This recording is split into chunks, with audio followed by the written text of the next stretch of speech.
Okay, now this stop, there's several observations that I would like to help you to make here. This is within the exclosure.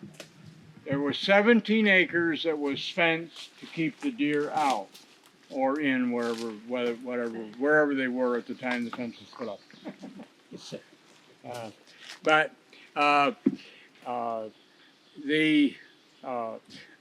this is all part of the clear cut, and the response to the clear cut is this is probably more typical than where we were in the maple stand.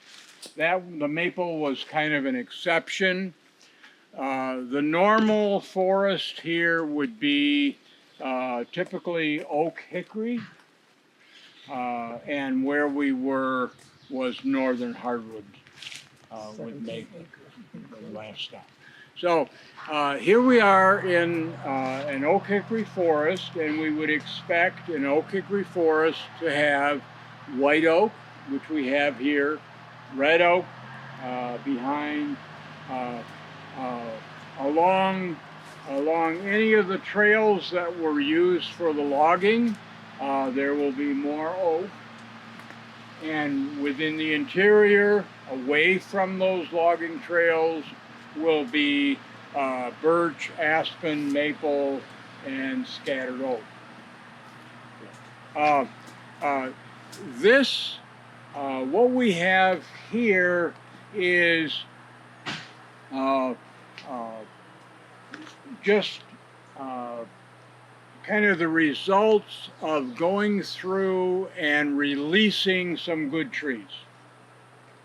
Okay, so they've just gone through with chainsaws, and you actually, if you walk around this enclosure, you would feel pretty good about the potential that this promises. And yeah, it was not intentional. This was not marked. This was just going through and seeing something that was desirable, kind of releasing it, and at a broad base. No particular target for density, just early releasing. Yeah. When you said there's more oak by the logging trails, is that strictly because of ground disturbance? Because of more light. More light. They grew faster, the deer didn't eat them. If you have, at a higher density, the seedlings are less vigorous and there will be fewer of them. And the first sign of having a density too high is the deer eat all of the seedlings. But they couldn't keep up along the trails, and so we have oak along the trails, but we have oak along the trails everywhere in the clear cut areas, just because it was pretty vigorous. Lots of seed source at the time it was cut. This was. There probably was a fair amount of advanced regeneration of oak at the time of the cutting. And I do not know that. I wasn't here. I didn't see it. But the evidence of the bigger oak trees, where they are and so on, leads me to think that there was some advanced regeneration. And it could have been just the result of logging. Where I have observed incredibly vigorous oak regeneration is on ski slopes, like at Holiday Valley or something. They put in a ski slope and then the oaks just respond like you can't believe next to the high amount of light at the ski trail itself, and then the seed source is actually benefited because they've pushed dirt here and there into the forest, grading the trail. uh, where we would go from here. So we're looking at the same clear cut, but several different aspects this morning as we've gone around looking at some different parts of it. But it's important to me. See, I don't believe that we can have an accurate understanding of this clear cut for another 25 years. I'm saying at age 50, I'm going to have good production of acorns from the acorn or from the oak trees that are released, and by that time, all of the oak trees that will naturally be part of the future forest will have identified themselves, whether it's by being released artificially as we cut, or whether they just outcompete something else. But it's very, very difficult to assess how successful something is without the passage of time. And how much time, we probably don't need 50 years to understand this, but it's certainly more clear after 25 years than it was after 5. And I am not qualified to understand any clear-cut evaluation in less than 5 years. I don't care if the ground is absolutely covered with oak. It doesn't mean anything at that point, because those trees are not contributing to the density. And until the forest gets to the point where it is contributing to the density, then I don't think it affects the potential. Obviously, you have to have them to start a forest if you don't have a forest. But where you have a forest, like here, and it was cleared, that's an interesting dynamic. And the forest is so complex. And I just enjoy walking in this part of the clear cut because there was, I'll say, unstructured work. There was a desire to go through and remove trees with forks that we didn't want, and we also there was an effort to release some of the better trees wherever they might be, and that was the whole intent. Now, my observation is that if that pattern of activity on the part of landowners continued in a stand like this, that would be sufficient. There's no magic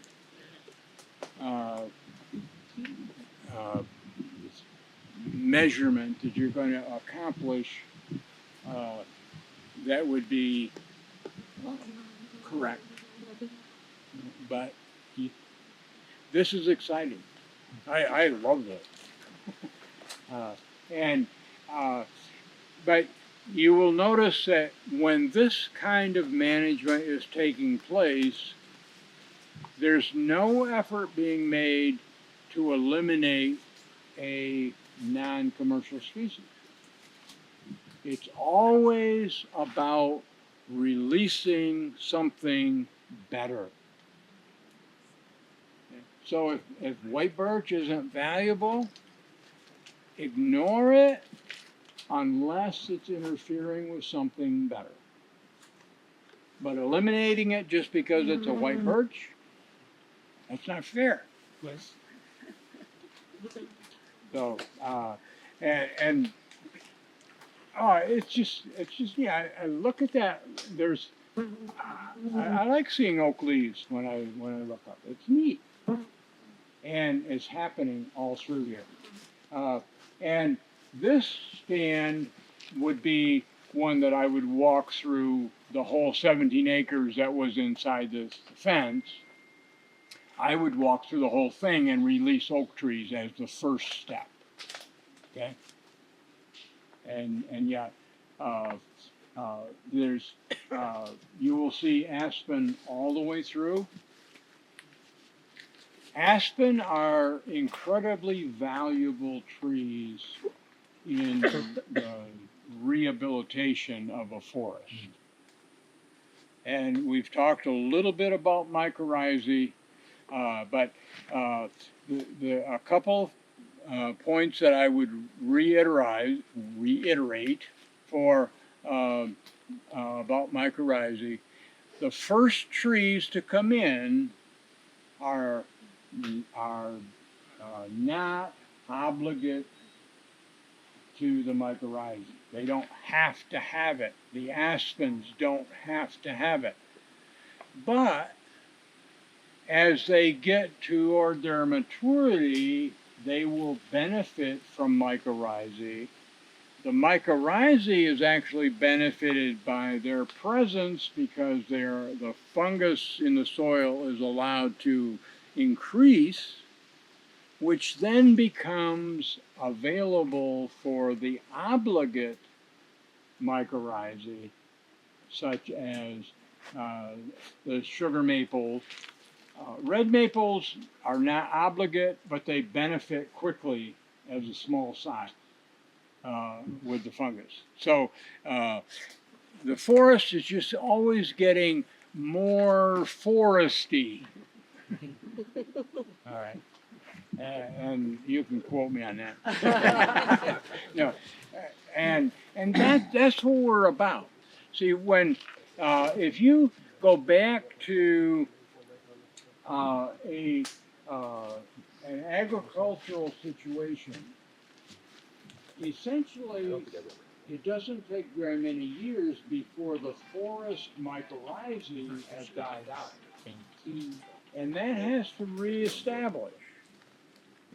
And estimates, depending upon types of soil, moisture, all those kinds of things, estimates are up to 30 years of recovery of the soil for the forest to be fully acceptable with soil fungi and so on. Well, if that's the case, then everything that we do to make it better for the soil.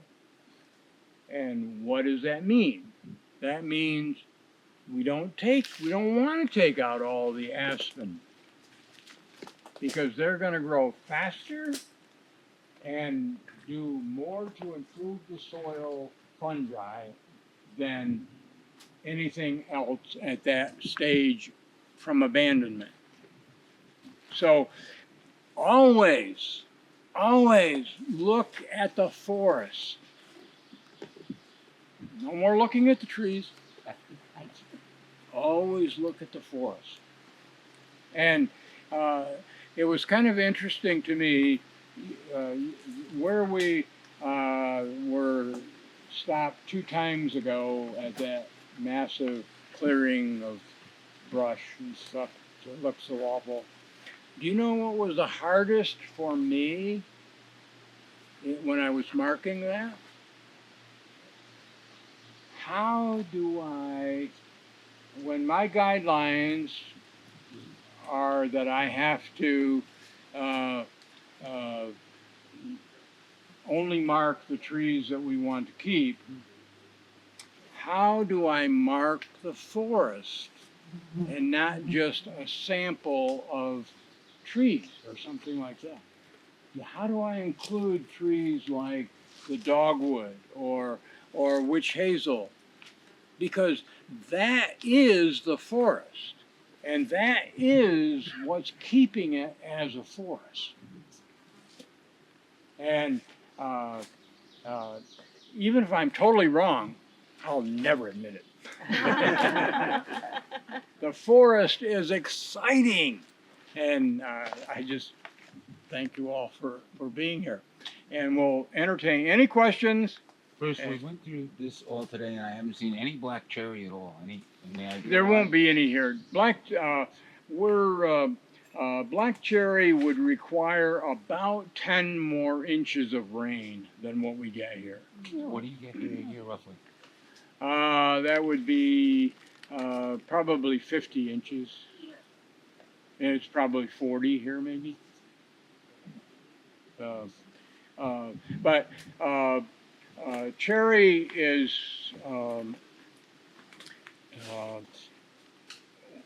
we can grow cherry here, but usually the cherry are because they grow so slowly, they are susceptible to a lot of injury. And that injury may be as simple as little limbs breaking from an ice storm or something like that. But as those break, each break has to be sealed off. And with the cherry here, there's so much staining in the wood because of these walled off, these altered cells next to the injuries. So it's just, we wouldn't want to grow cherry. Here, red oak and white oak, but more so red oak, are the cherry of Western New York. So, did you have a question? I do, but keep going. You know, just one more point. When we haven't talked about it at all, but I have grown to manage forests based on their stage of succession.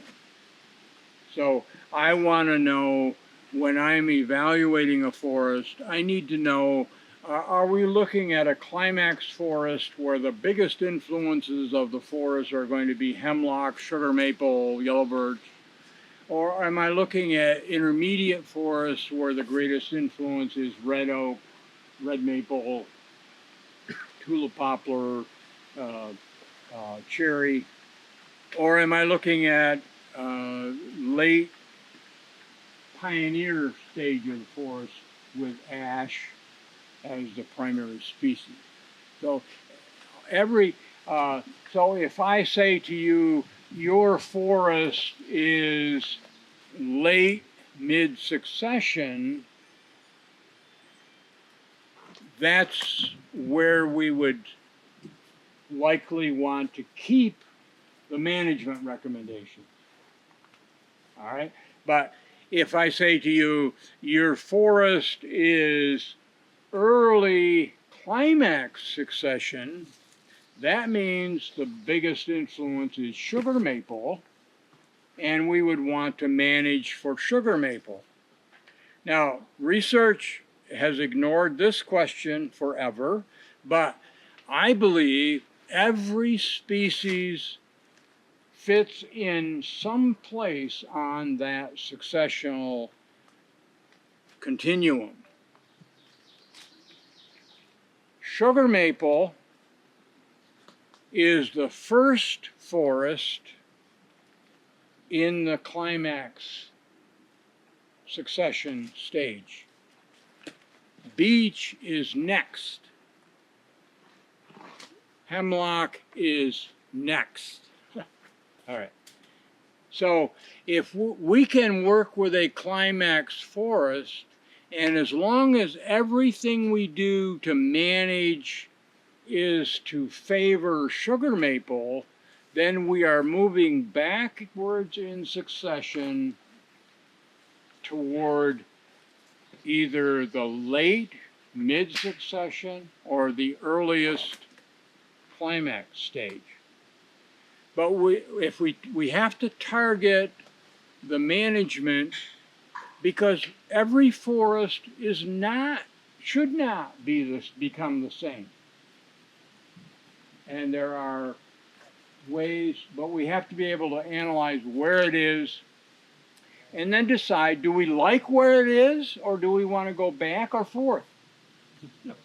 And the management decisions, that's what's going to relate. Well, with a stance like we've been looking at today, we have all kinds of options. Okay.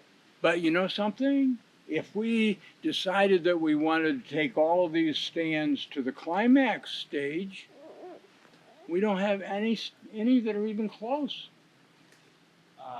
That kind of, So I'm perfectly happy to keep the management of these stages. This management will be mid-succession, late mid-succession, which will favor the oaks. Okay? And it's just helpful to identify where that is. And you can do cruises and so on to determine what that is, or you can walk through the woods. I like to walk through the woods. Yeah. What is the significance of the patches of fern? Does that say anything about the crown and whether there's too much or too little? Well, ferns are, because we don't like ferns, we need to control them. No, I'm just kidding. There are some ferns that actually are what we call allelopathic. They produce chemicals that inhibit sprouting of hardwoods. And hay-scented fern is one of the most notorious for that. And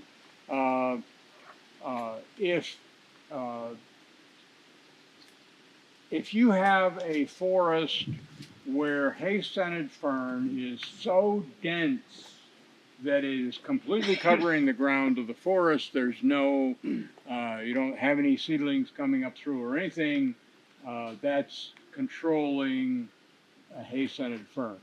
Now, if you have a hay-scented fern problem, then the first thing that I would do if it was in a commercial stand, I would want to have that logging done during late spring or early summer, when it would do the most damage to the soil. It would rip up the most ferns. Okay, now, what I'm trying to do as a starter, I'm not saying we wouldn't clean it up and grade the trails and all that, but you're actually physically trying to damage that solid barrier of ferns. All right. Once you have accomplished that and graded it up, you will be surprised how much the minimal amount of mineral soil that you have exposed in that logging operation will, you'll begin to see that's where everything sprouts. And that's the first stage. Then if you can maintain the trails by disking rather than just mowing, you're going to actually physically help seedlings, other hardwood seedlings. But having said that, I still am looking forward to, other than on national forest properties, I'm still looking for that stand where ferns are controlling the regeneration in that stand. And I think a lot of the problems on the national forest was that the intensive burning that took place after the clear cuts. In the period from 1875 till 1920, the national forest was clear cut, totally. Clear cut and burned. There are still fields of ferns that have not allowed regeneration to happen since that time. You're talking in Hector or down in Allegheny? Allegheny, yeah. I'm not familiar with Hector, just in this area. But I have a little cherry stand on some property that I have that underneath it is all ferns, all hay-scented ferns. So I'm trying to figure out if a density, if there's a density that I can work with that will give me some cherry regeneration. All right, well, the interesting thing is I've had this, I've been working on that stand for 50 years for the prior owner, and then we bought the property and continue to work with it. So for over 50 years, I have been logging in that stand, and we have all the cherry that we need for the density in that stand. I mean, it's only like 5 acres, but I have no problem continuing to grow and harvest cherry, but I don't really see any regeneration. It just happens. Yeah. I haven't come up with a magic density or anything. It just seems to happen. And I honestly think that I am guilty of overlooking the forest much of the time. There is just so much going on that I'm not privy to. And I want to know more about that. Thank you. So that's where I'm at. So you've been talking about releasing crop trees. Is there any value in pruning lower limbs off crop trees? Not usually, and for this reason. The center of every tree is going to have evidence of every limb that ever grew on that tree. It started from the core. If it came from a bud, that the evidence is there. And so they used to have a term in the sawmills that they called boxing the hearth. So if you took a log that was 2 feet in diameter, the heart was still a box. And so with hardwoods, you keep turning the log to get the best quality board, but you would end up with still that boxed heart. And if you prune, you're still going to have the evidence of that. If you have let's say somewhat of a yard tree situation, or maybe a hedgerow of oak trees, those limbs would not die by themselves, and pruning would be okay. But it wouldn't make a whole lot of difference in the value of the sale of that log, because the buyer is going to judge that as a hedgerow tree, and they're going to give you the low value. But biologically, it would benefit the tree. Yeah. But it's not going to make it more valuable. Makes you feel good though.